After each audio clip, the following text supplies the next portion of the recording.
E aí, tudo bem? Já investiu hoje? Seja muito bem-vindo ao meu canal no YouTube. Meu nome é Fernando Henrique, eu sou analista de valores imobiliários e hoje continuaremos a série Carta dos Gestores. Nessa série, eu leio a carta de algum gestor de algum fundo de investimento para que você possa acompanhar a leitura ou ouvir como um podcast. E ao final eu dou a minha opinião sobre o que o gestor falou. E no vídeo de hoje temos nada mais, nada menos do que a Verde Asset, um dos fundos mais importantes do país, que tem apenas uma rentabilidade de 17.000% desde 1997, contra apenas 2.000% do CDI. Então, sem mais delongas, carta na tela. Então vamos falar sobre o relatório de gestão de setembro de 2020 do Fundo Verde, que começa assim. O Fundo Verde teve em setembro ganhos no livro de ações global. As perdas vieram especialmente da exposição em ações no Brasil,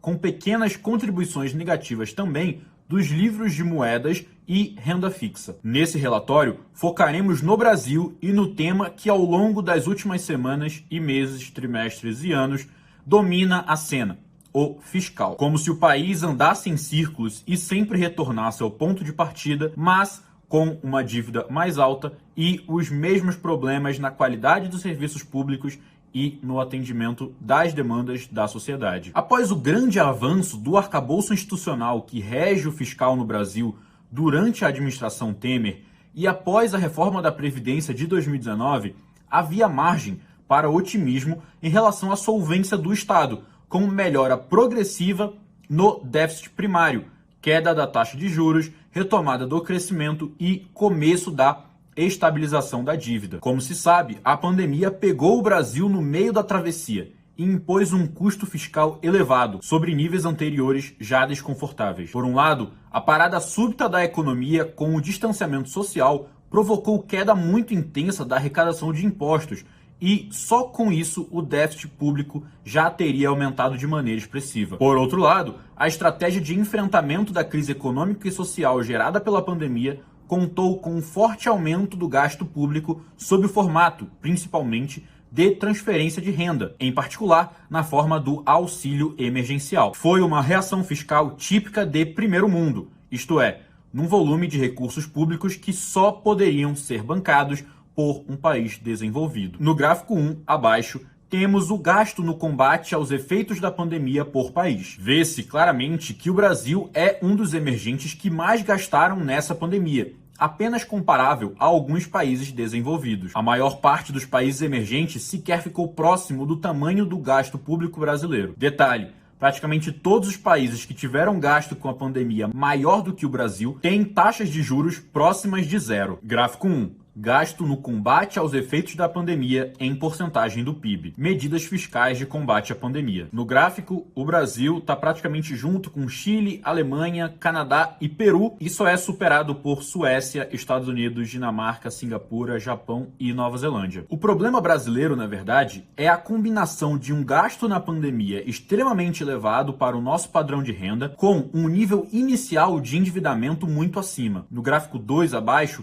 mostramos o tamanho do gasto na pandemia no eixo Y e o tamanho da dívida pública no eixo X em porcentagem do PIB, ambos pelo critério do FMI. Não há nenhum país emergente que tenha dívida maior do que a brasileira e muito menos que tenha gasto algo comparável ao que o Brasil gastou. Gráfico 2. Dívida pública e gasto com a pandemia entre países emergentes. O Brasil encontra-se com uma dívida pública em porcentagem do PIB acima de 85% e as medidas fiscais de enfrentamento à pandemia em porcentagem do PIB do Brasil ficaram acima de 9%. Os únicos países emergentes que gastaram parecido com o Brasil são Peru e Chile, ambos com grau de investimento e dívida pública antes da pandemia próximas a 25% do PIB, com muita margem de manobra. Como sabido, durante o governo Dilma, o resultado primário do Tesouro saiu de um superávit em torno de 3,5% do PIB por ano para um déficit próximo a 2,5% do PIB, uma mudança de nada menos do que 6% do PIB ao ano ao longo do seu governo. Tamanha irresponsabilidade veio a lhe custar o mandato pelo crime de responsabilidade fiscal. Agravante: grande parte da piora ocorreu pelo aumento de gastos permanentes, praticamente impossíveis de serem cortados, em grande medida por critérios constitucionais, aumentos de salários, de benefícios. Vale lembrar que não foi apenas no resultado primário que a irresponsabilidade ocorreu, mas também com as famosas pedaladas via bancos públicos e capitalização de empresas, que resultaram em uma conta de juros que também cobrou o seu preço do ponto de vista de dívida pública mais elevada. Gráfico 3. Resultado primário do setor público em porcentagem do PIB. A partir de 2014, o resultado primário é negativo e hoje nos encontramos por volta de menos 8%. Com isso, a dívida pública deu um salto. O país foi rebaixado pelas agências de classificação de risco. Perdemos o grau de investimento e, com isso, uma série de investidores de longo prazo deixaram e continuam deixando o país. De certo modo, o problema fiscal brasileiro é uma combinação de aspectos estruturais profundos, muitos direitos garantidos constitucionalmente, somados ao envelhecimento rápido da população, com regras anacrônicas de promoção do setor público por tempo, garantindo aumentos dos gastos todos os anos, independente do desejo do governante, com a gestão inacreditavelmente irresponsável, sob o aplauso de segmentos da sociedade, de 2011 até o impeachment, que piorou os aspectos estruturais. A consequência de tamanho desajuste foi a maior queda de PIB da história do país desde 1900 até a pandemia, entre 2014 e 2016. Com forte elevação do desemprego e da pobreza. A duras penas, o país se engajou numa agenda de reformas a partir de 2016. O governo Temer, mesmo diante de baixos índices de popularidade, acabou por proporcionar um período de reformas profundas no arcabouço fiscal brasileiro, com a criação da Emenda Constitucional 95, do teto, bem como a extinção da TJLP, reforma trabalhista e assim por diante. As circunstâncias fizeram, entretanto, que o avanço fosse interrompido antes da reforma da Previdência, cuja implementação deu-se em 2019 e que, embora mais forte do que a versão Temer, veio com atraso, permitindo um crescimento de gastos no período que não teria ocorrido se implementada na gestão anterior, com efeito sobre a capacidade de gestão fiscal dos anos próximos, antes que a reforma da Previdência comece a produzir efeitos mais concretos. Mesmo antes da pandemia, o país já vinha com déficit primário desde 2014 e esperava-se que o resultado fosse zerado apenas por volta de 2022, ou seja, com 9 anos de déficits primários consecutivos. E tudo graças a uma combinação do teto e do controle de gastos. Hoje, assumindo que o teto de gastos seja cumprido para frente, o resultado primário só deve voltar ao positivo em 2025, com 12 anos consecutivos de déficit primário. Com esse primário e assumindo taxas de juros relativamente baixas para frente, o resultado nominal do governo terá déficit de 15% em 2020, 7% em 2021 e algo entre 6% e 5% do PIB até 2024. Em reais, o Brasil sairá de um déficit primário de 62 bilhões de reais em 2019 para mais de 800 bilhões de reais. Gráfico 4. Cenário de resultado primário antes e depois da pandemia em porcentagem do PIB. O primário antes da pandemia fica positivo muito antes do primário após pandemia. Isso considerando que o teto será cumprido. Sendo assim, o debate atual sobre criar mais um gasto permanente para atenuar a pobreza deve considerar que o país simplesmente não tem espaço fiscal, de déficit ou dívida, para acomodar mais gastos. Pelo contrário, deveríamos estar pensando em como reduzir o déficit de maneira mais rápida para garantir alguma sustentabilidade para a dívida. Não é por capricho, portanto, que as reações dos preços de ativos, câmbio, juros e bolsa são extremamente fortes quando o governo dá mostras de querer abandonar a única âncora que segura toda a sustentabilidade da dívida, que é o teto de gastos. É neste contexto complicado que temos que analisar o programa de auxílio emergencial a pessoas em situação de vulnerabilidade, daqui por diante a E, seus resultados e a necessidade de sua continuidade. O programa foi desenhado para compensar a queda de renda durante a fase aguda da pandemia,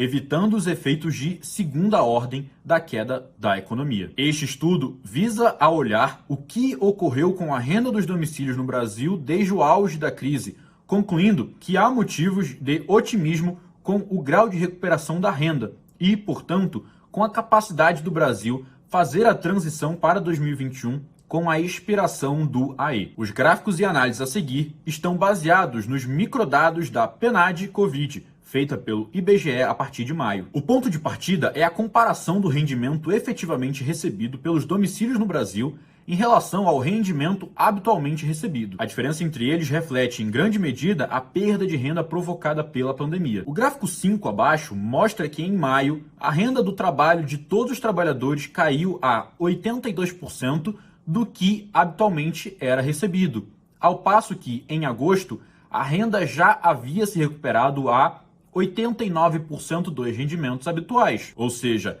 a queda em relação ao habitual saiu de 18% para 11% entre maio e agosto. Vale notar que essa variação é para o conjunto da sociedade, enquanto o AE deveria estar focado apenas no grupo de pessoas mais vulneráveis e que perderam renda ao longo da pandemia. Neste sentido, destacamos que entre os informais, claramente o foco do programa, junto das pessoas que perderam o emprego, a renda efetiva passou de 64% da habitual em maio para 80% em agosto, uma recuperação muito significativa. Isso representa um aumento de quase 5,8 bilhões de reais ao mês na renda dos informais desde maio. No setor privado formal, essa recuperação foi mais modesta, mas também ocorreu. No agregado, a renda efetivamente recebida teve aumento de 14,4 bilhões de reais por mês desde maio, equivalente a 173 bilhões em termos anualizados. Digno de nota, a renda no setor público, como já amplamente sabido, não mostrou queda significativa na pandemia, permanecendo próximo ao habitualmente recebido. Gráfico 5. Renda do trabalho efetiva em porcentagem da renda do trabalho habitual. O gráfico mostra o aumento de renda percebido em todos os setores, sendo que o total saiu de 82% em maio para 89% em agosto. No gráfico 6 a seguir, podemos ver que a melhora na renda do trabalho no Brasil se deveu basicamente ao aumento de horas trabalhadas.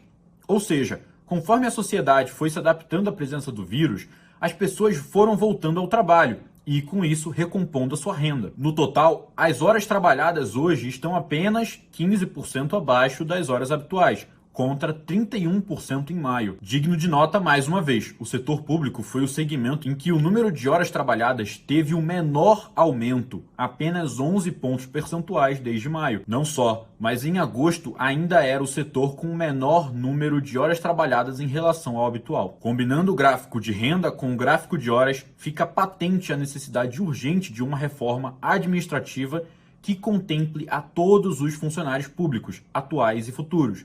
Mas isso foge do escopo deste relatório. Gráfico 6. Horas trabalhadas efetivas em porcentagem das horas trabalhadas habituais. Nesse gráfico, vemos que o setor privado formal é o que está mais próximo do habitual em número de horas trabalhadas, com 88%, e o setor público tem apenas 78% do habitual. O total encontra-se em 85% do habitual. Diante deste quadro, a necessidade da complementação de renda, portanto, é bem menor hoje do que era em maio. O gráfico 7 mostra essa evolução por setores, apenas para os trabalhadores informais. Os mais fortemente afetados foram os de serviços pessoais, de entretenimento, bares e restaurantes e hospedagem, que chegaram a ter quedas próximas a 60% da renda no pior momento. Nesses também há uma recuperação importante, ainda que permaneçam com um nível de renda abaixo dos demais. Gráfico 7. Renda efetiva em porcentagem da renda habitual para os setores, apenas informal. Hoje, o setor com menor renda efetiva contra a habitual é o de estética e de beleza e, com a maior porcentagem, a administração pública. O próximo passo na análise é agregar os dados de renda por domicílio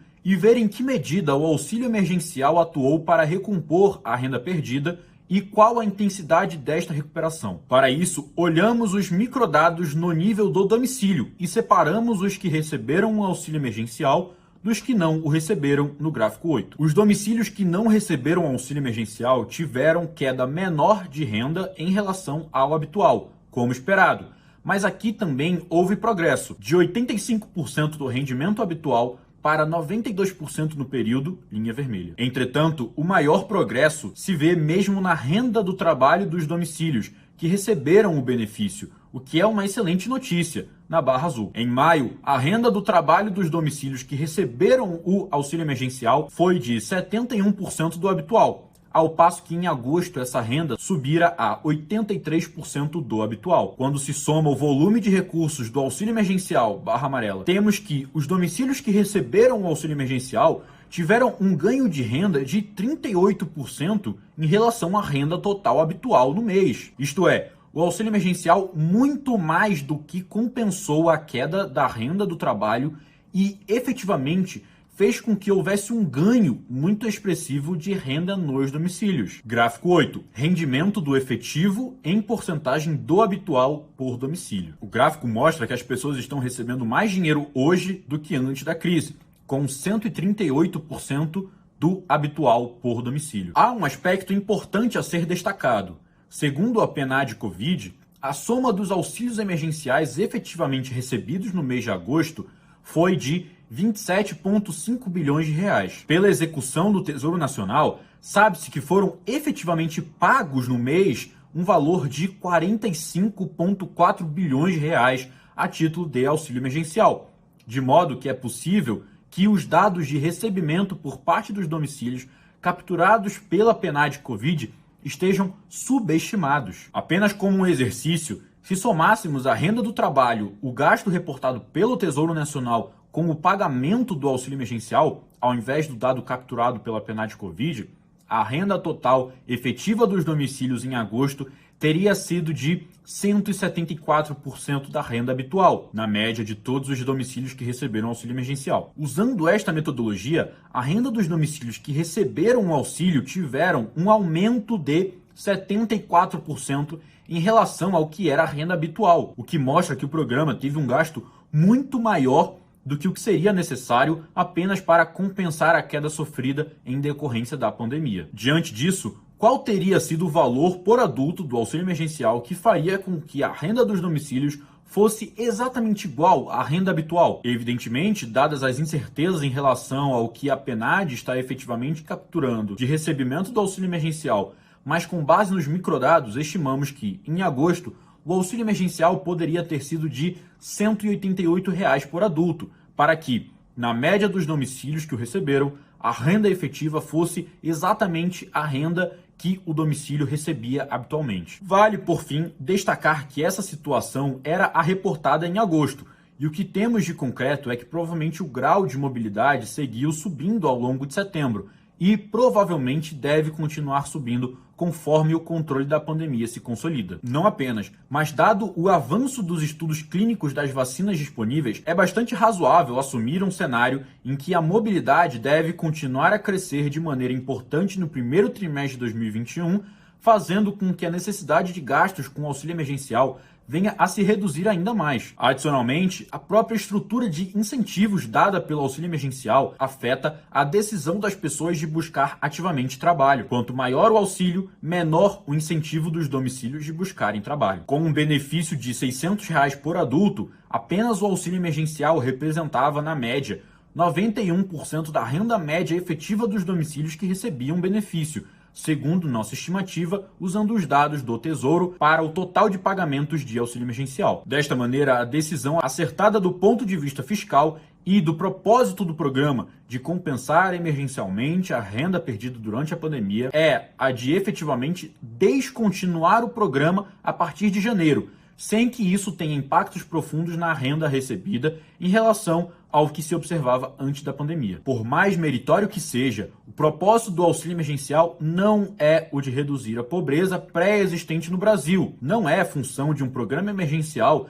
e temporário resolver um problema estrutural. A fim de resolver este problema estrutural, entendemos que o caminho correto a seguir é o da focalização das políticas de transferência, conforme proposto pelo Programa de Responsabilidade Social, elaborado com o patrocínio do Centro de Debate de Políticas Públicas, CDPP. Urge criar espaço sem malabarismos ou pedaladas dentro do teto, efetivamente cortando gastos ineficientes e usando melhor os recursos da já elevada carga tributária brasileira. Quanto mais conseguirmos racionalizar o uso de recursos no setor público, mais poderemos fazer do ponto de vista da diminuição da pobreza que assola o país. Para isso, Temos que acabar com todos os privilégios anacrônicos, não apenas de corporações do setor público, mas de segmentos do setor privado, que drenam recursos da sociedade em benefício próprio, a despeito do todo, em particular dos mais pobres. O caminho de não enfrentar os problemas e se esconder nos atalhos fáceis e populistas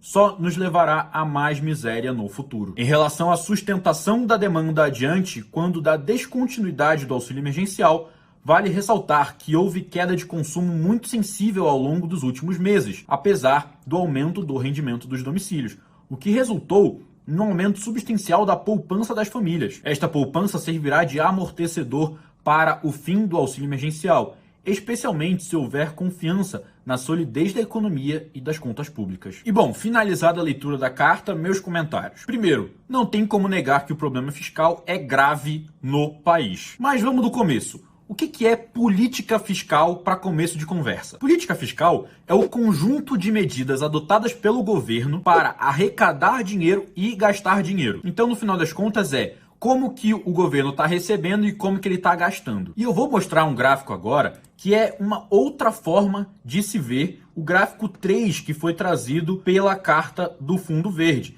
Esse gráfico aqui, que fala sobre o resultado primário do setor público em porcentagem do PIB, eu vou trazer de outra forma, então, gráfico na tela. Então, nesse gráfico, você pode ver a receita líquida e despesa primária real da União acumulado em 12 meses em bilhões de reais de fevereiro de 2020, tá? Então, a gente vê a receita e a despesa do país ao longo do tempo. E a gente vê que aqui em 2014, igual como mostrado lá no gráfico do verde, a gente começa a ficar negativo, principalmente porque a gente entrou em uma crise econômica e a arrecadação, que é aqui a receita, caiu. Você vê que a despesa continua, mas a arrecadação, a receita que cai. E se não fosse pela Emenda Constitucional 95, que é o novo teto fiscal, e também a reforma da Previdência que veio aqui em 2019, que é a Emenda Complementar número 103, o déficit fiscal teria continuado a aumentar muito ao longo do tempo. Então a gente consegue ver que o teto aqui, ele conseguiu dar uma acalmada nas despesas. E qual que é o problema desse déficit fiscal aqui que a gente tem? Que a receita é menor do que a despesa. Qual o problema disso? O problema é que esse déficit aumenta o endividamento. Ou seja, se o país está arrecadando só isso e está gastando isso, significa que a diferença ele precisa fazer dívida. E países muito endividados não conseguem atrair investidores. Por quê? Porque o risco desses países é muito maior. A gente vê, inclusive, que os países que têm dívida mais controlada, eles já estão retornando ao nível pré-pandemia de apetite ao risco. Isso significa que os investidores já estão voltando para esses países. E o principal problema do Brasil é que a gente não tem flexibilidade nessas receitas e despesas aqui. Para que a gente mude alguma coisa, a gente precisa fazer isso daqui, emendas constitucionais. E o processo constitucional no país é bem complicado. E o que acontece é que durante a pandemia, a gente precisou aumentar a despesa para estimular a economia. Então, você vai construir hospitais de campanha, você vai liberar o auxílio emergencial, por exemplo, e ao mesmo tempo a receita vai cair. Por quê? Porque o povo parou de trabalhar. Isso impacta no volume que foi recebido de imposto, né? Afinal, se você não tem renda, você não tem imposto de renda para pagar. E isso faz aumentar o endividamento público. E esse aumento do endividamento é natural, já que a gente está passando por uma pandemia. O problema é o que vem depois, porque passada a pandemia, o país teria que gastar muito menos para poder recuperar o resultado primário. Então, passada a pandemia, o Brasil teria que gastar muito menos do que ele estava gastando antes da pandemia. Mas, como a nossa Constituição é muito rígida com os gastos, a gente não tem como reduzir muito esses gastos. E, ao mesmo tempo, a outra solução que seria aumentar a receita não pode acontecer, porque para aumentar a receita você precisa aumentar os impostos. E a carga tributária do Brasil já é muito alta. Então, se você elevar um pouco mais a carga tributária, você vai afastar ainda mais os investimentos. Então, essa que é a nossa preocupação atual no Brasil. Como nós vamos sair disso? Não sei, mas eu ainda tenho fé e esperança no Brasil. Então, muito obrigado por você ter assistido esse vídeo até aqui. Eu espero que você esteja gostando dessa série Cartas dos Gestores. E se você gostou, curta, comente, compartilhe para que a gente possa alcançar cada vez mais pessoas e levar a educação financeira para cada vez mais gente. Muito obrigado e até a próxima.